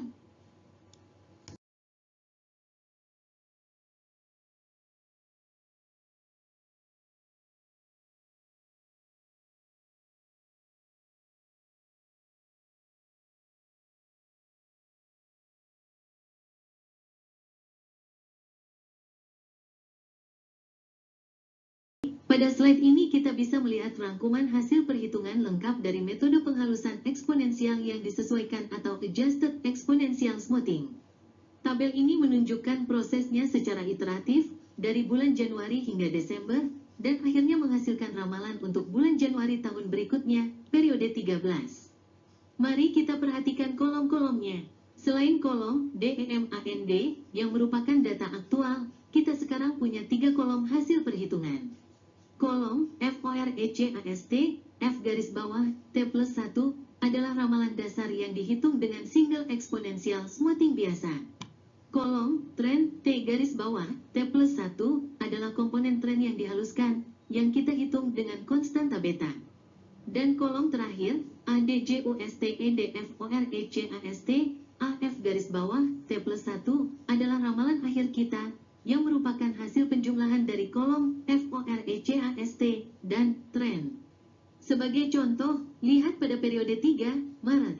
Ramalan dasarnya 38.50, lalu kita hitung komponen trennya sebesar pukul 0.45. Maka, ramalan akhir yang disesuaikan adalah 38.95. Setelah kita mengulangi proses ini untuk seluruh data historis, kita sampai pada baris terakhir. Ramalan akhir kita untuk periode 13 adalah 54.96. Ini adalah hasil akhir yang menggabungkan level dasar permintaan dengan komponen tren yang telah kita estimasi secara sistematis.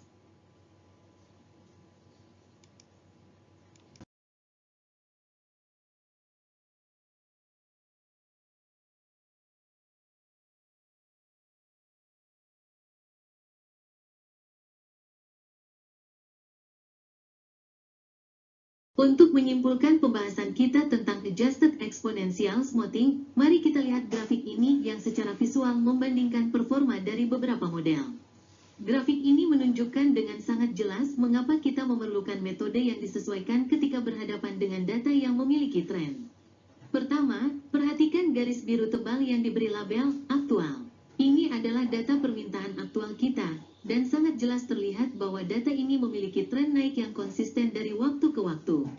Kedua, lihat garis berwarna coklat yang diberi label forecast, alpha sama dengan pukul 0.50. Ini adalah hasil dari metode single exponential smoothing yang kita bahas sebelumnya. Perhatikan bagaimana garis ini secara konsisten berada di bawah garis data aktual. Ini adalah gejala klasik yang disebut lagging atau ketinggalan yang terjadi ketika kita menggunakan model tanpa tren pada data yang sebenarnya memiliki tren. Terakhir, dan ini yang terpenting, perhatikan garis magenta yang diberi label adjusted forecast, beta sama dengan pukul 0.30. Ini adalah hasil dari metode yang disesuaikan dengan tren. Sangat jelas terlihat bahwa garis ini melakukan pekerjaan yang jauh lebih baik dalam mengikuti pergerakan data aktual. Ramalan ini berhasil menangkap arah pergerakan naik dari data, sehingga menghasilkan ramalan yang jauh lebih akurat. Jadi, kesimpulan visualnya sangat kuat. Ketika data Anda menunjukkan adanya tren, menggunakan Adjusted Exponential Smoothing bukanlah sebuah pilihan, melainkan sebuah keharusan untuk menghasilkan ramalan yang akurat dan tidak bias.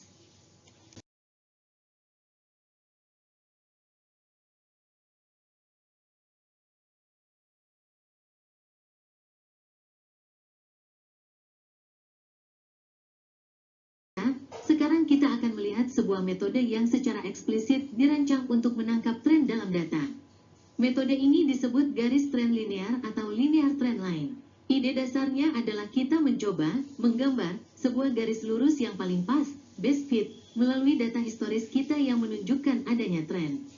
Persamaan untuk garis lurus ini, seperti yang mungkin Anda ingat dari pelajaran matematika, adalah Y sama dengan A plus BX.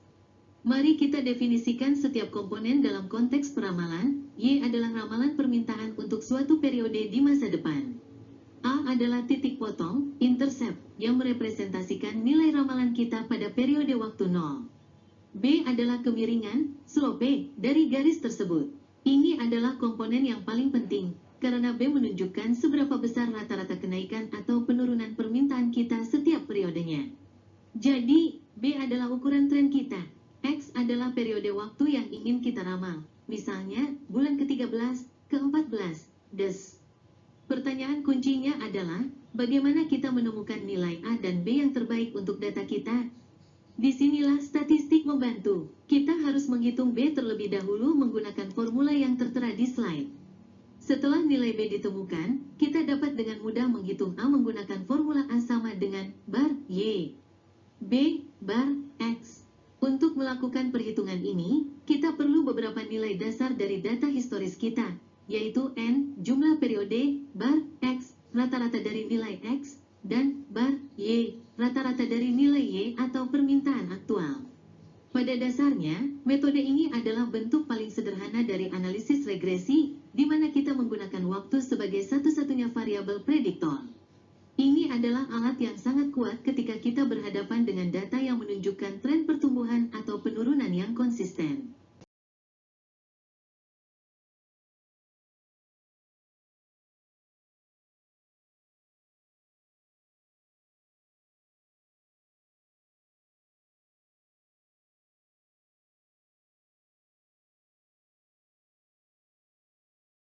Untuk mengaplikasikan metode linear trend line, langkah pertama adalah kita harus menyiapkan data kita dan menghitung beberapa nilai penjumlahan yang akan kita butuhkan untuk formula.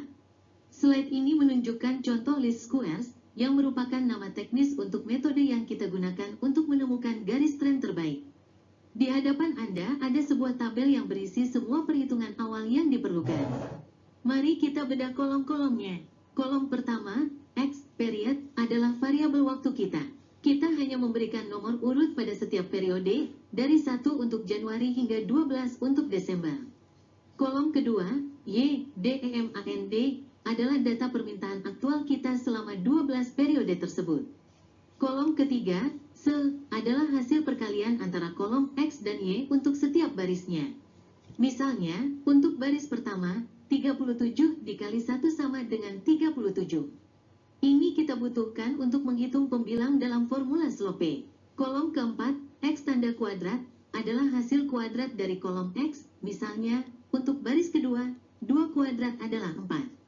Ini kita butuhkan untuk menyebut dalam formula slope. Setelah kita mengisi seluruh tabel, langkah terpenting adalah menjumlahkan setiap kolom, seperti yang ditunjukkan di baris paling bawah. Jumlah X adalah 78. Jumlah Y, total permintaan, adalah 557. Jumlah S adalah 3867. Dan jumlah XX adalah 650. Dengan keempat angka kunci ini, kita sekarang siap untuk memasukkannya ke dalam formula pada slide berikutnya untuk menghitung nilai B, slope, dan A, intercept dari garis tren kita.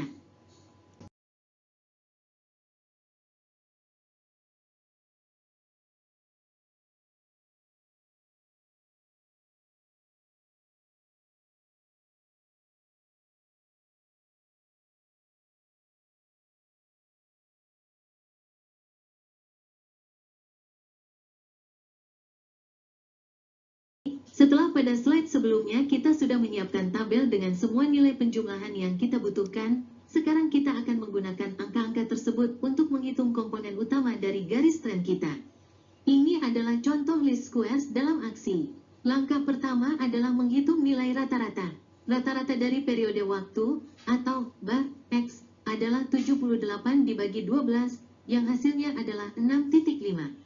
Kemudian, rata-rata dari permintaan, atau bar Y, adalah 557 dibagi 12, yang menghasilkan 46,42.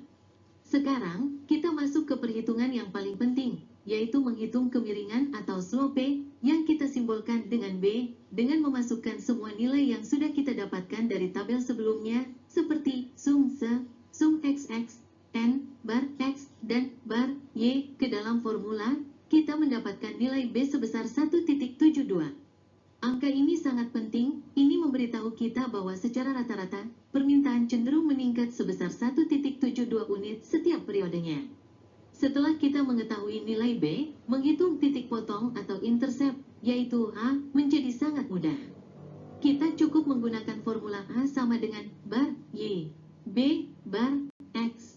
Dengan memasukkan angkanya, kita mendapatkan nilai A sebesar 35,2. Dengan ditemukannya nilai A dan B ini, sekarang kita telah berhasil membangun persamaan garis tren kita yang akan kita gunakan untuk melakukan peramalan.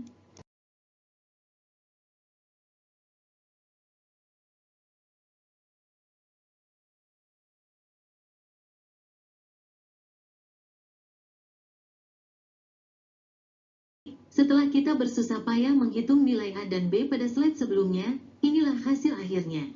Kita sekarang memiliki model peramalan kita yang lengkap. Persamaan garis tren linear kita adalah Y sama dengan 35,2 plus 1,72X. Ini memberitahu kita dua hal penting. Model kita mengestimasi bahwa permintaan dimulai dari level dasar 35,2 unit, dan yang terpenting, permintaan tersebut tumbuh secara konsisten sebesar 1,72 unit setiap bulannya. Sekarang, bagaimana kita menggunakannya untuk meramal? Sangat mudah. Mari kita lihat ramalan untuk periode ke-13, yaitu Januari tahun depan. Kita cukup memasukkan X sama dengan 13 ke dalam persamaan kita, Y sama dengan 35,2 plus 1,72, 13, yang memberikan kita hasil ramalan sebesar 57,56 unit.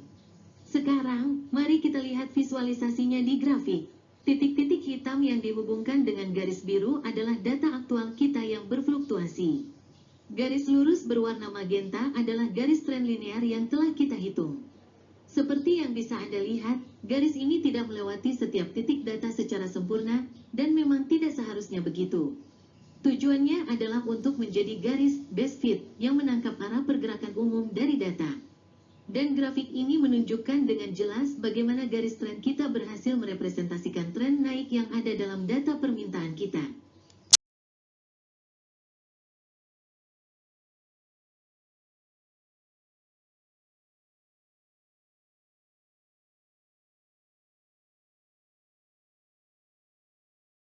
Mari kita bahas metode untuk menangani salah satu pola data yang paling umum, yaitu penyesuaian musiman atau seasonal adjustments. Banyak produk dan jasa memiliki permintaan yang tidak datar sepanjang tahun. Sebaliknya, mereka menunjukkan peningkatan atau penurunan yang berulang pada waktu-waktu tertentu. Penjualan jas hujan akan memuncak di musim hujan, penjualan tiket liburan akan melonjak di akhir tahun, dan penjualan es krim akan naik di musim panas. Ini adalah pola musiman. Metode peramalan sederhana seperti moving average atau linear trend saja tidak akan mampu menangkap pola naik turun yang berulang ini.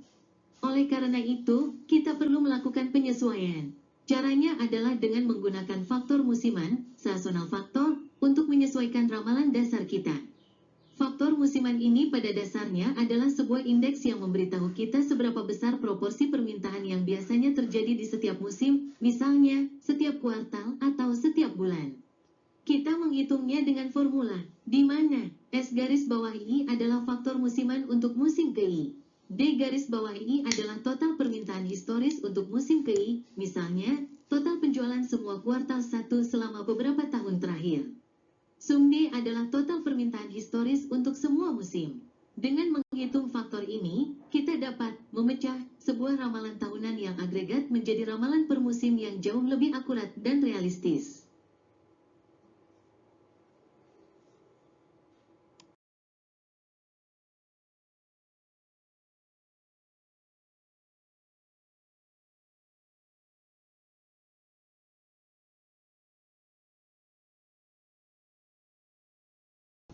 Seasonal adjustment untuk tahun misalnya tahun 2002, 2003, 2004 ada seasonnya.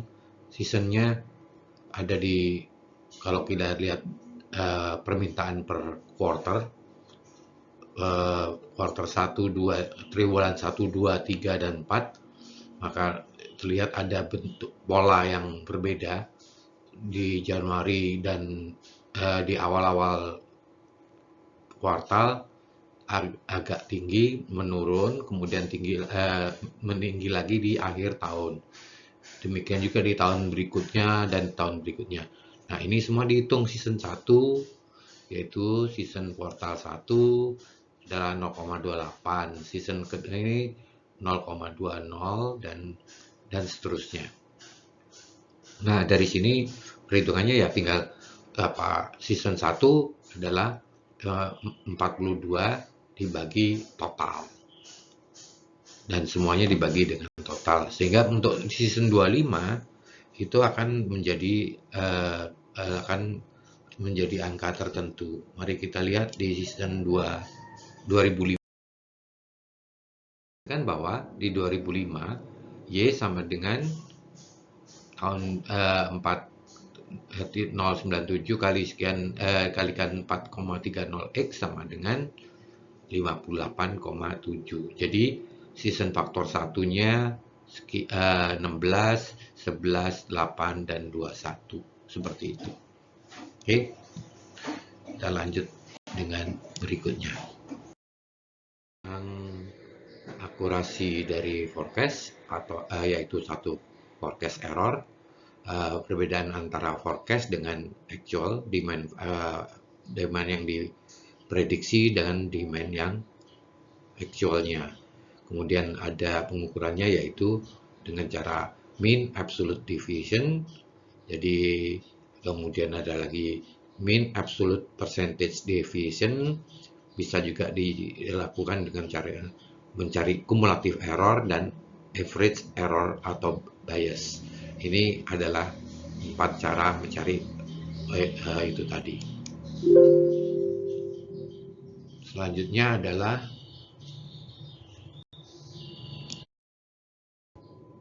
mean absolute deviation, MAD.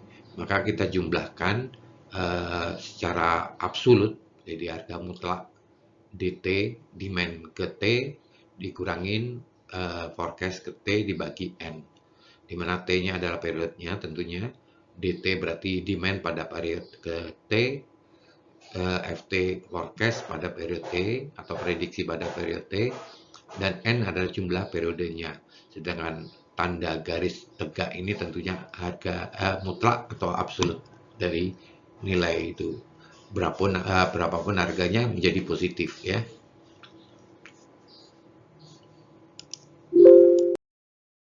Ini adalah hasil dari contoh mean absolute deviation periode 1 sampai periode 12 bulan Januari sampai Desember. Demand-nya ada, jumlahnya 57, kemudian kita pakai alfanya 0,3 ya, berarti di sini hasilnya adalah sebagai berikut. Kemudian kita cari selisihnya ada yang positif, ada yang negatif, kemudian diabsolutkan jadi positif semua. Oke.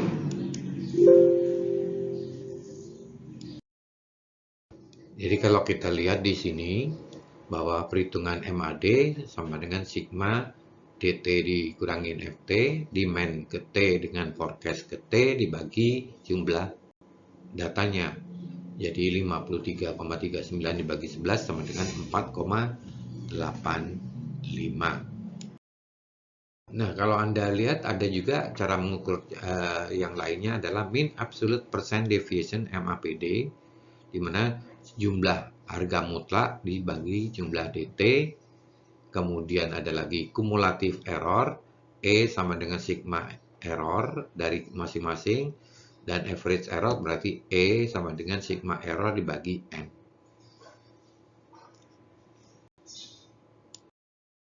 Nah, gunanya untuk apa? Gunanya adalah untuk membandingkan forecast masing-masing. Contohnya kita pakai exponential smoothing dengan alpha 0,3, exponential smoothing untuk alpha sama dengan 0,5, serta adjusted exponential smoothing dengan alpha 0,5 ditambah seasonalnya 0,3 serta dengan trend line. Di sini MAD-nya kita bisa cari untuk menggunakan exponential smoothing, dia 4,85, alfanya 0,5 akan lebih kecil, errornya. Dengan adjusted lebih kecil lagi, dengan linear trend line adalah 2,9. Dan kemudian hitung juga MAPD dan MAPD-nya juga demikian, terlihat lebih kecil. Makanya biasanya kita MAPD yang paling kecil kalau kita pakai model trend line. Tapi kalau pakai model ini nanti kita mencari yang lebih kecil lagi dengan menghitung dengan regresi dan model-model prediksi lainnya.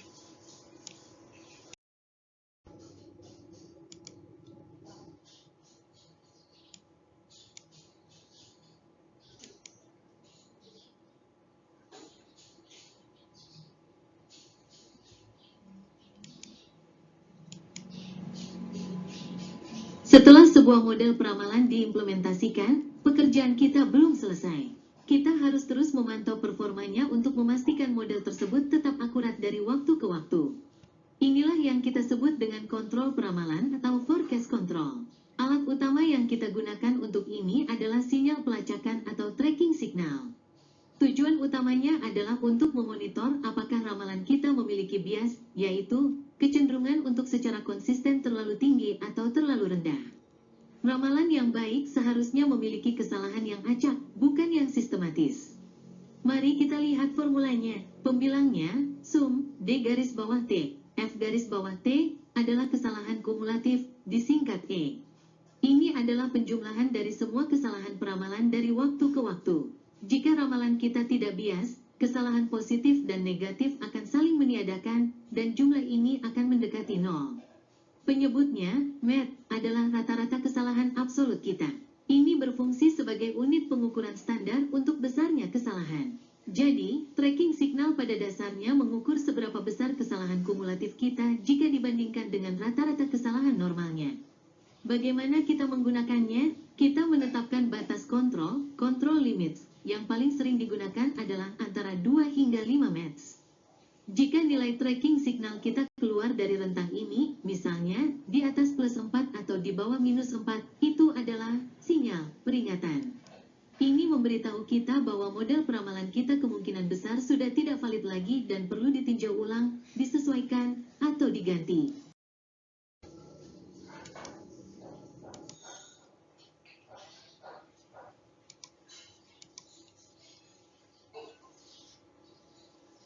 Tentu, mari kita lihat bagaimana nilai sinyal pelacakan atau tracking signal values dihitung dan diinterpretasikan dalam praktik.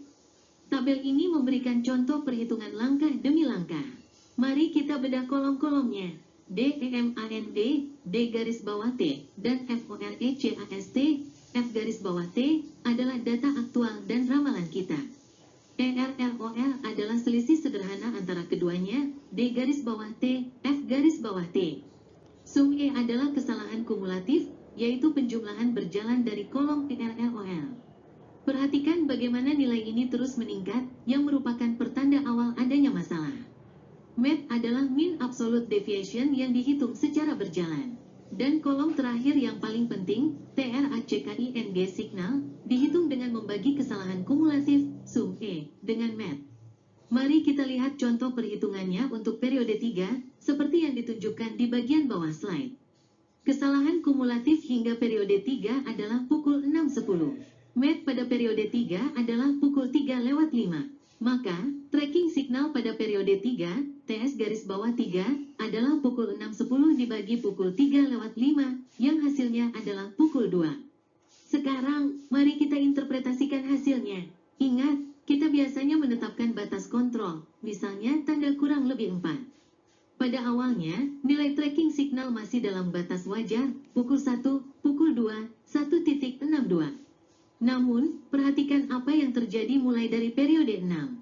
Nilainya menjadi pukul 4.25, yang sudah berada di luar batas kontrol umum. Nilai ini terus meningkat secara dramatis hingga mencapai pukul 10.17 pada periode 12. Apa artinya ini? Nilai tracking signal yang besar dan terus meningkat secara positif ini adalah sinyal peringatan yang sangat kuat. Ini memberitahu kita bahwa model peramalan kita secara konsisten dan sistematis menghasilkan ramalan yang terlalu rendah, under forecasting.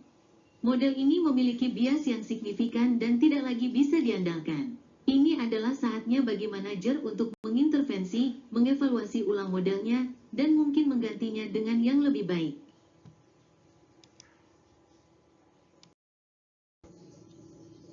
Tentu, mari kita narasikan plot sinyal pelacakan atau tracking signal plot ini. Grafik ini adalah alat visual yang sangat ampuh untuk mengontrol dan membandingkan performa model peramalan dari waktu ke waktu. Pada dasarnya, ini adalah sebuah peta kendali, control chart. Sumbu vertikal menunjukkan nilai sinyal pelacakan, yang diukur dalam satuan MET atau standar deviasi, sigma. Garis tengah pada angka 0 adalah target kita, yang berarti tidak ada bias. Garis horizontal tebal di atas dan bawah, pada plus 3, sigma dan minus 3, sigma, adalah batas kontrol kita. Selama sinyal pelacakan berada di antara kedua batas ini, kita menganggap model kita dalam kendali dan kesalahannya bersifat acak. Jika sinyal keluar dari batas ini, itu adalah alarm bahwa model kita memiliki bias yang signifikan. Sekarang mari kita analisis performa kedua model yang diplot di sini. Garis tren linear, linear trend line, digambarkan dengan garis magenta. Perhatikan bagaimana garis ini berfluktuasi naik dan turun. Pada periode 3, nilainya sempat mendekati batas atas, namun kemudian terkoreksi. Yang terpenting, sepanjang 12 periode, garis ini tetap berada di dalam batas kontrol. Ini menunjukkan bahwa meskipun model ini tidak sempurna, kesalahannya cenderung acak dan tidak ada bias yang sistematis. Model ini dianggap dalam kendali. Penghalusan eksponensial, exponential smoothing, digambarkan dengan garis hitam tebal. Model ini menunjukkan cerita yang sangat berbeda. Nilai sinyal pelacakannya terus meningkat secara konsisten sejak awal. Pada periode 4, sinyalnya sudah melesat jauh melewati batas kontrol atas. Panah yang menunjuk ke atas menandakan bahwa biasnya terus memburuk secara drastis. Ini adalah sinyal di luar kendali, out of control, yang sangat jelas. Ini memberitahu kita bahwa model eksponensial smoothing ini secara sistematis meramal terlalu rendah, under forecasting. Kemungkinan besar, data aktualnya memiliki tren naik yang kuat yang tidak dapat ditangani oleh model penghalusan sederhana ini. Kesimpulannya, plot ini secara visual membuktikan bahwa untuk data ini, model linear trendline jauh lebih unggul daripada model exponential smoothing. Ini adalah alat diagnostik yang sangat penting bagi seorang peramal untuk memutuskan kapan sebuah model harus dipertahankan, disesuaikan, atau dibuang sama sekali.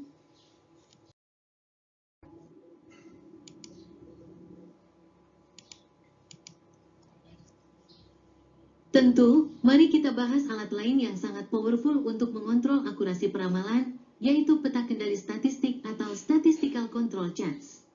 Konsep ini dipinjam dari manajemen kualitas dan sangat efektif untuk memonitor kesalahan peramalan dari waktu ke waktu. Tujuannya adalah untuk membedakan antara variasi kesalahan yang normal dan acak dengan kesalahan yang disebabkan oleh masalah sistematis, bias. Pertama, kita memerlukan ukuran penyebaran atau variabilitas dari kesalahan peramalan kita. Ukuran statistik yang paling umum untuk ini adalah standar deviasi, yang disimbolkan dengan sigma. Seperti yang ditunjukkan dalam formula ini, sigma dihitung sebagai akar kuadrat dari jumlah kuadrat deviasi kesalahan dibagi dengan N1. Sederhananya, sigma memberitahu kita seberapa besar rata-rata penyimpangan kesalahan dari nol. Dengan menggunakan sigma, kita dapat menghitung batas kendali statistik, statistical control limits, untuk kesalahan peramalan kita. Aturan praktis yang paling umum digunakan dalam industri adalah menetapkan batas kendali ini pada tanda kurang lebih 3 sigma. Bagaimana cara kerjanya? Kita membuat sebuah grafik dengan garis tengah pada angka 0, yang berarti tidak ada kesalahan. Kita menggambar dua garis batas, satu di plus 3, sigma, batas kendali atas, dan satu lagi di minus 3, sigma, batas kendali bawah. Setiap periode, kita memplot kesalahan peramalan aktual, D garis bawah T, F garis bawah T, pada grafik ini. Jika semua titik kesalahan jatuh secara acak di dalam rentang tanda kurang lebih 3, sigma, kita bisa menyimpulkan bahwa proses peramalan kita dalam kendali in control. Kesalahan yang terjadi hanyalah noise acak yang wajar. Namun, jika ada satu titik saja yang jatuh di luar batas ini, itu adalah sinyal alarm yang kuat. Ini menunjukkan bahwa kemungkinan besar ada penyebab khusus yang membuat kesalahan menjadi sangat besar, dan model peramalan kita mungkin perlu segera dievaluasi dan diperbaiki.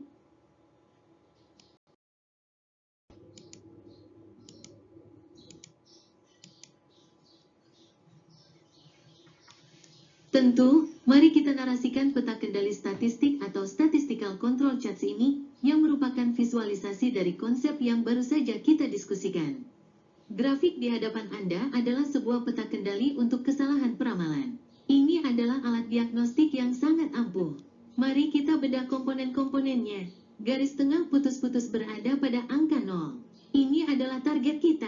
Idealnya, kesalahan peramalan kita adalah 0, yang berarti ramalan kita sempurna. Dua garis horizontal tebal di atas dan di bawah adalah batas kendali kita. Yang atas adalah batas kendali atas atau upper control limit, UCL, yang ditetapkan pada plus 3, sigma dengan nilai pukul 18.39.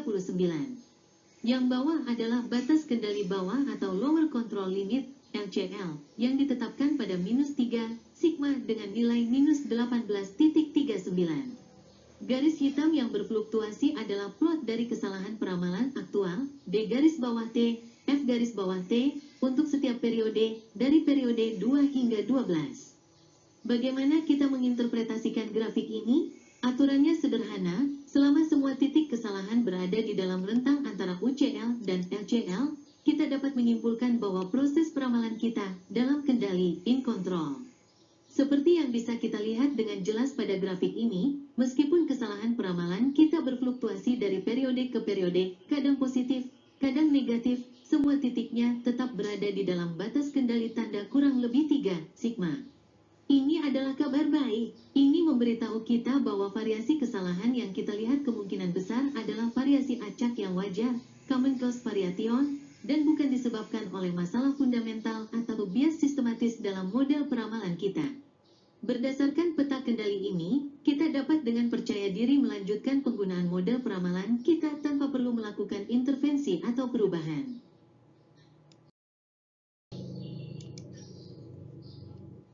Tentu, setelah kita membahas teori dan perhitungan manual di balik berbagai metode peramalan, Pertanyaan praktisnya adalah, bagaimana kita melakukan ini secara efisien?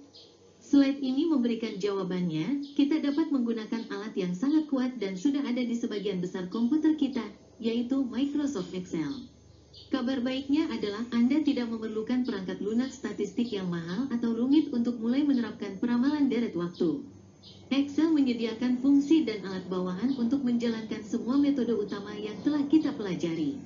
Moving average, ini dapat dihitung dengan mudah menggunakan fungsi average atau melalui alat moving average di data analisis toolpath.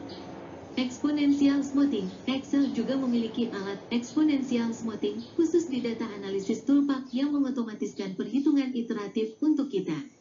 Adjusted exponential smoothing, versi yang lebih canggih yang memperhitungkan tren juga dapat dimodalkan, meskipun mungkin memerlukan pengaturan formula manual yang sedikit lebih banyak. Linear trend line, seperti yang telah kita lihat dalam contoh regresi, ini dapat dihitung dengan fungsi seperti SLOPE dan intercept, atau secara visual dengan menambahkan garis tren pada grafik di Excel. Intinya, semua konsep yang telah kita diskusikan dapat diaplikasikan secara langsung. Excel berfungsi sebagai jembatan yang sangat baik antara teori peramalan dengan praktik bisnis sehari-hari, membuatnya menjadi alat yang sangat berharga bagi setiap manajer atau analis.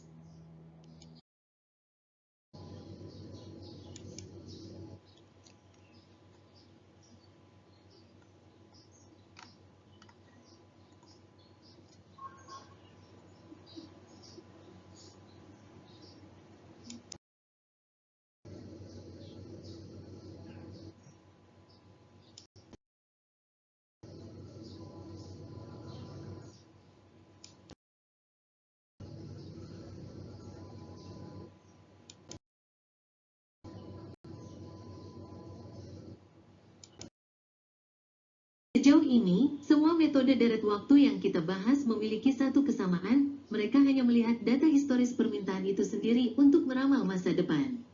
Sekarang, kita akan melangkah lebih jauh dengan metode regresi atau regression methods.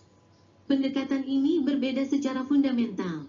Alih-alih hanya bertanya, apa polanya dari waktu ke waktu, regresi mencoba menjawab pertanyaan, faktor-faktor apa yang sebenarnya menyebabkan permintaan berperilaku seperti itu? Metode utamanya adalah regresi linear atau linear regression. Ini adalah sebuah teknik matematika yang menghubungkan satu variabel dependen dengan satu atau lebih variabel independen dalam bentuk persamaan linear. Variabel dependen adalah apa yang ingin kita ramal, misalnya penjualan es krim. Variabel independen adalah faktor-faktor yang kita yakini mempengaruhi variabel dependen tersebut, misalnya suhu udara, harga, atau pengeluaran untuk iklan. Dengan regresi, kita bisa membangun model seperti penjualan es krim sama dengan konstanta plus koefisien suhu udara plus koefisien harga. Ini jauh lebih kuat daripada hanya melihat data penjualan masa lalu. Sebelum kita membangun model regresi, kita perlu tahu seberapa kuat hubungan antara variabel-variabel kita. Disinilah korelasi atau correlation berperan. Korelasi adalah ukuran kekuatan hubungan antara variabel independen dan variabel dependen. Nilainya berkisar dari -1 hingga +1. Korelasi +1 berarti hubungan positif yang sempurna. Jika suhu naik, penjualan es krim pasti naik.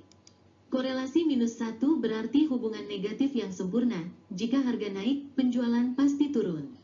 Korelasi 0 berarti tidak ada hubungan sama sekali. Dengan mengukur korelasi terlebih dahulu, kita bisa memilih variabel-variabel independen yang paling relevan untuk dimasukkan ke dalam model regresi kita.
Baik, setelah kita memahami teori di balik regresi, mari kita lihat bagaimana kita bisa melakukannya dengan sangat mudah menggunakan alat yang sudah akrab bagi kita semua, Microsoft Excel.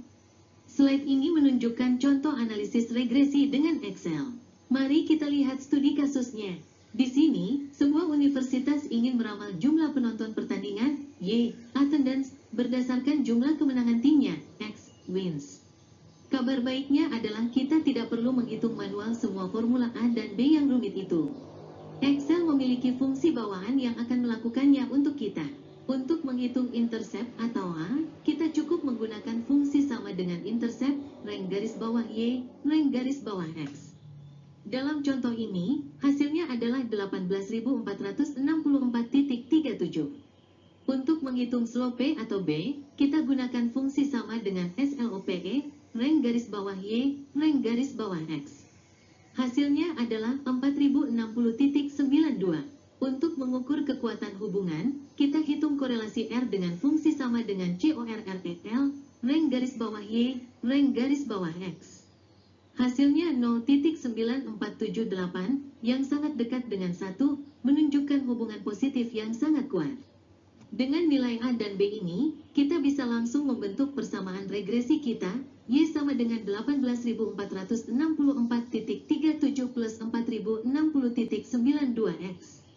Sekarang, untuk membuat ramalan, kita tinggal memasukkan nilai X. Misalnya, jika kita ingin meramal jumlah penonton jika tim menang 7 kali, Y, 7, kita hitung 18.464.37 plus 4060.92 dikali 7, dan kita dapatkan ramalan sebesar 46.890.80 penonton. Ini menunjukkan betapa kuat dan praktisnya regresi ketika kita menggunakan alat bantu seperti Excel untuk mengotomatisasi perhitungannya.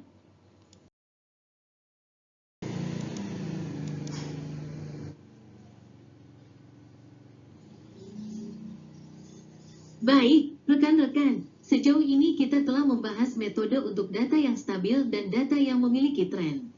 Namun, ada satu pola lagi yang sangat umum di dunia nyata, yaitu pola musiman. Mari kita bahas bagaimana cara menangani pola ini dengan penyesuaian musiman atau seasonal adjustments. Seperti yang dijelaskan di slide ini, pola musiman adalah peningkatan